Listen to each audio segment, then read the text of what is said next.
మాజీ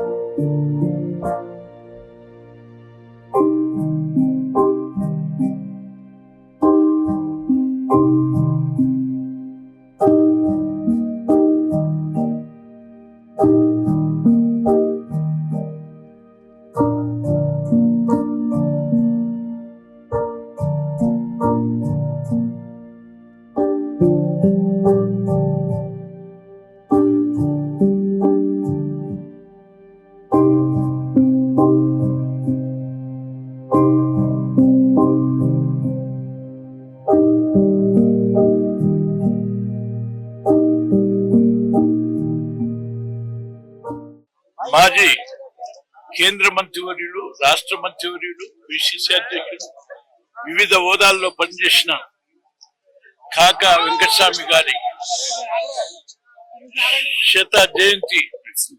జయంతి సందర్భంగా ఆయనకు నా శ్రద్ధాంజలి నివాళులర్పిస్తున్నాను. కాకా వెంకటస్వామి గారి గురించి ఈ తెలంగాణ ప్రజలకు, తెలుగు ప్రజలకు వారి యొక్క సేవలు చిరస్మరణీయం, గుర్తించదగ్గాయి. ఆయన 20 ఏళ్ల వయసులోనే తాడిత పీడితుల కొరకు, అణగారిన ప్రజల కొరకు, ప్రత్యేకంగా దళితుల కొరకు గుడిసెల సంఘాన్ని నిర్మించి గుడిసెలు లేనటువంటి, నివాసం లేనటువంటి అనేక మందికి ఆవాసం కల్పించినటువంటి గొప్ప మనిషి, గొప్ప విషయాలను. అంతేకాదు కాంగ్రెస్ పార్టీ తరఫున వివిధ హోదాల్లో, ఇటు రాష్ట్రంలో, కేంద్రంలో, ఆఖరికి సిడబ్ల్యూసిలో అనేక హోదాల్లో పనిచేయడంతో పాటు ఒక్క వర్గాలకే కాదు, అటు అసంఘటిత కార్మికులకు, సంఘటిత కార్మికులకు అనేక రకాల సంస్కరణలు చేసినటువంటి మహనీయుడు. అంతకంటే ముఖ్యంగా తెలంగాణ రాష్ట్ర ఏర్పాటు కొరకు 69లోనే బుల్లెట్ గాయాలు తినటం కాదు, జైలుకు పోయినటువంటి విషయం మీ అందరికి తెలియకపోవచ్చు. ఆ తరువాత తెలంగాణ కొరకు ఆహర్నిశలు ఆయన తహతాలాడటమే కాదు, ఆయన పుత్రులందరినీ కూడా తెలంగాణ రాష్ట్రం వచ్చేంత వరకు ఆ కృషి చేయటానికి వాళ్ళని ఆదేశించి ఆ విధంగా వాళ్ళు ముందుకు సాగిన సంగతి ఇటు మిత్రుడు మన వివేక్ సంగతి మీ అందరికీ తెలుసు. ఈ అందరి యొక్క ప్రోత్సాహం కాదు, ఆశయాన్ని, అందులో ప్రత్యేకంగా తెలంగాణ రాష్ట్ర ప్రజల ఆకాంక్షను నెరవేర్చడానికి మేమంతా కూడా కృషి చేసినాం. ఆ విధంగా తెలంగాణ ఆవిర్భావం అయిన తర్వాతనే ఆయన ఊపిరి వదిలింది. అది ఒక సంకేతం. ఆఖరికి ఆయనను చేసినటువంటి సేవలు ప్రజలు గుర్తుంచుకోవటానికి కాదు, రాజకీయ నాయకులకు ఒక ప్రోత్సాహాన్ని, ఉత్సాహాన్ని ఇవ్వటానికి జయంతి, వర్ధంతి ఈ కార్యక్రమాలు నిర్వహించడం చాలా ముదాం. అందుకు ప్రత్యేకంగా గవర్నమెంట్, ప్రభుత్వం కూడా ఈ కార్యక్రమాలు నిర్వహిస్తున్నందుకు ప్రజల తరఫున అభినందనీయం.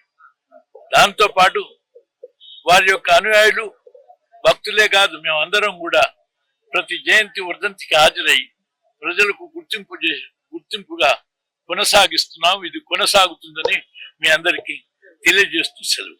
జి వెంకటస్వామి గారి జయంతి సందర్భంగా ఈరోజు రాష్ట్ర ప్రభుత్వం పెద్ద ఎత్తున వారికి ఘనమైనటువంటి నివాళులు అర్పించడం జరిగింది. శ్రీ జి వెంకటస్వామి గారు వారి చిన్ననాటి నుంచే ఈ సమాజంలో ఉన్నటువంటి బడుగు బలైన వర్గాలకు తప్పిస్తూ వారి అభివృద్ధి కోసం నిరంతర జీవితం మొత్తం పోరాటం చేసిన సంగతి మనందరికీ తెలుసు. కేంద్ర మంత్రిగా, రాష్ట్ర మంత్రిగా, ఆనాటి ఉమ్మడి రాష్ట్ర కాంగ్రెస్ కమిటీకి అధ్యక్షులుగా కూడా పెద్ద ఎత్తున కాంగ్రెస్ పార్టీకి కానీ, ఇటు ప్రజానికానికి కానీ వారు చేసినటువంటి సేవలు చిరస్మరణీయం. ముఖ్యంగా కార్మికుల కోసం వారు చేసినటువంటి కార్యక్రమాలు కానీ, తీసుకొచ్చిన చట్టాలు కానీ పెద్ద ఎత్తున తాడిత పీడిత ప్రజానికాని కోసమే కాకుండా ఈ దేశంలో ఉన్నటువంటి కార్మిక సోదరులందరికీ కూడా పెద్ద ఎత్తున ఉపయోగపడేటువంటి కార్యక్రమాలు వారి జీవితాంతో చేపట్టారు.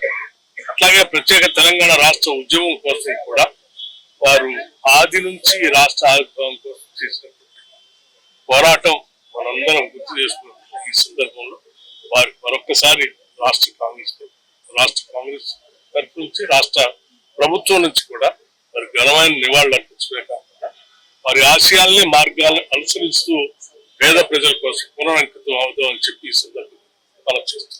ఈ తెలంగాణ ముద్దుబిడ్డ కార్మిక నేత తెలంగాణ రాష్ట్రం రావాలని, ఆ తెలంగాణ రాష్ట్రంలో ఉన్నటువంటి దళితులు, బీసీలు, మైనారిటీలు, అగ్రవర్ణ పేదలతో పాటు కార్మిక వర్గాల యొక్క అభివృద్ధిని కాంక్షించి కేంద్ర మంత్రిగా ఎన్నో చట్టాలు చేసినటువంటి ఈ తెలంగాణ ముద్దుబిడ్డ కాకా వెంకటస్వామి జయంతి సందర్భంగా ఆయన పోరాట స్పిరిట్ ను, ఆయన స్వతంత్రోద్యమంలో ఆయన పాత్ర, తెలంగాణ 1969లో 2 బుల్లెట్ తీసుకున్నటువంటి తెలంగాణ ఉద్యమకారుడు. ఈ హైదరాబాద్ మహానగరంలో చాలా బస్తీలు అభివృద్ధి చెందాయంటే కారణం కాకా వెంకటస్వామి. అదేవిధంగా తెలంగాణ రాష్ట్రం రావాలని చాలా సార్లు మా ఉస్మానియా యూనివర్సిటీకి వచ్చినటువంటి వ్యక్తి కాకా వెంకటస్వామి. ఆయన జయంతి జరుపుకోవడం అంటే 3.5 కోట్ల మంది ప్రజలు ఈ రోజు రాష్ట్ర వ్యాప్తంగా జరుపుకుంటా ఉన్నారు. ఆయన ఉద్యమ స్ఫూర్తిని, పోరాట పటిమని పుణుకుపుచ్చుకున్నటువంటి యావత్ తెలంగాణలో ఉన్నటువంటి ముఖ్యంగా మాల సామాజిక వర్గం ఆయన పోరాట స్ఫూర్తిని తీసుకోవాల్సినటువంటి అవసరం ఉంది. అందులో భాగమే రేవంత్ రెడ్డి గారు 5 నెలల క్రితం ఏదైతే వర్గీకరణ చేశారో ఆ వర్గీకరణ వల్ల మాల సామాజిక వర్గానికి 2% రిజర్వేషన్ లేకుండా చేసి 20 లోపు 2 రోస్టర్ పాయింట్ ఇవ్వాలని చెప్పేసి తెలంగాణలో ఉన్నటువంటి 30 లక్షల మంది మాల సామాజిక వర్గం కోరుతా ఉంది. అందులో భాగమే ఆయన పోరాట స్ఫూర్తితోటి మేము అది సాధించే వరకు ఈ రోజు కాకా వెంకటస్వామి మీద ఆయన ఉద్యమ స్ఫూర్తితో మేము పనిచేస్తాం, సాధించుకుంటామని చెప్పేసి గుర్తు చేస్తా ఉన్నాం. ఇక్కడికి వచ్చినటువంటి డిప్యూటీ సీఎం గారు, అదేవిధంగా రేవంత్ రెడ్డి గారు, ముఖ్యంగా మా వివేకన్న, వీళ్ళందరూ కలిసి మాకు 2% రిజర్వేషన్, 20 లోపు 2 రోస్టర్ పాయింట్ ఇవ్వాలని చెప్పేసి వారికి గుర్తు చేస్తూ భవిష్యత్తులో ఈ యొక్క వెంకటస్వామి స్ఫూర్తితో, వెంకటస్వామి ఆలోచన విధానంతో తెలంగాణ వ్యాప్తంగా ఒక బలమైన మాల ఉద్యమాన్ని నిర్మిస్తామని చెప్పేసి మాల సంఘాలు చేసి కోరుతున్నా ఉన్నది, విజ్ఞప్తి చేస్తా ఉంది. పేదల కోసము, వారికి ఇల్లు లేకపోతే వారి కోసము 70,000 గుడిసెలు నిర్మించిన ఘనత మన కాకా గారిని చెప్పేసి కూడా సందర్భంగా నేను గుర్తు చేస్తా ఉన్నాను. అదే విధంగా పెద్దపల్లి ఉన్నటువంటి బొగ్గు కిరణల శాఖ ఏదో బొగ్గు కిరణల కంపెనీ ఏదైతే ఉందో మరి అక్కడ ఉన్నటువంటి ఆ కార్మికులకు అందరికీ కూడా మరి జీతాలు కానీ అదే విధంగా పిఎలు డిఏలు అని పెంచడానికి ఎంతో కృషి చేసినటువంటి మహానుభావులు కాకా గారిని చెప్పేసి కూడా సందర్భంగా నేను గుర్తు చేస్తా ఉన్నాను.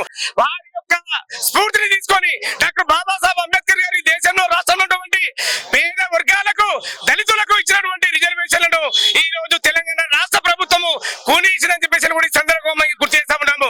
తెలంగాణ రాష్ట్రంలో జీవో నెంబర్ ఏప్రిల్ 14న మరి అంబేద్కర్ గారి జయంతి రోజునే మరి ఏదైతే జీవో నెంబర్ 99 తీసుకొచ్చారో దానిని వెంటనే సవరించాలని చెప్పేసి కూడా ఈ సందర్భంగా మేము ముఖ్యమంత్రి గారికి డిమాండ్ చేస్తా ఉన్నాము. ఎందుకంటే మరి ఆ జీవో ద్వారా షెడ్యూల్ కులాలు ఉన్నటువంటి గ్రూపులను చేసి గ్రూప్ 1, గ్రూప్ 2, గ్రూప్ 3 చేసి మాలలకు అన్యాయం చేశారు, మాల విద్యార్థులకు అన్యాయం చేశారు. మాలలు చదువుకోవడానికి, విద్యార్థులు చదువుకోవడానికి సీట్లు లేవు. ఉద్యోగం చేసే వాళ్ళకు మరి ఉపాధి కలిగించడానికి, ఉద్యోగం చేసే వాళ్ళకు ప్రమోషన్ లేవు. ఈ రోజు తెలంగాణ రాష్ట్రంలో మరి ఓసీల కంటే, బీసీల కంటే, ఎస్సీల కంటే ఎదిగిపోయారు, అభివృద్ధి చెందిరని చెప్పేసి ముఖ్యమంత్రి గారు మరి మాలలకు రిజర్వేషన్ లేకుండా ఎత్తివేసినటువంటి సందర్భం ఏదైతే ఉందో దాన్ని మేము తీవ్రంగా ఖండిస్తా ఉన్నాం. కాబట్టి ఈ రోజు సబ్ కమిటీ వేసి అదే విధంగా ఏదైతే చట్టం చేసిరో ఆ చట్టాన్ని అసెంబ్లీలో తీర్మానం చేసి మళ్ళీ సవరించి మరి మాలలకు రోస్టర్ పాయింట్ లో 20 లోపు 2 రోస్టర్ పాయింట్లు కేటాయించాలి. 5 నుంచి 8% రిజర్వేషన్ పెంచాలి. లేని పక్షంలో స్థానిక ఎలక్షన్ లో మాలల పంతం కాంగ్రెస్ అంతం అనే నినాదంతో ముందుకు వచ్చి మరి కాంగ్రెస్ పార్టీని భూస్థాపితం చేస్తామని చెప్పి ఈ సందర్భంగా గుర్తు చేస్తా ఉన్నాము. అదే విధంగా మరి ఏదైతే బై ఎలక్షన్స్ జూబ్లీస్ లో ఉందో జూబ్లీస్ లో కూడా జేఏసీ తరఫున మరి 200 మందిని నామినేషన్ చేసి మరి కాంగ్రెస్ పార్టీ ఓడిస్తామని చెప్పేసి ఈ సందర్భంగా నేను గుర్తు చేస్తా ఉన్నాను. జై భీమ్.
you.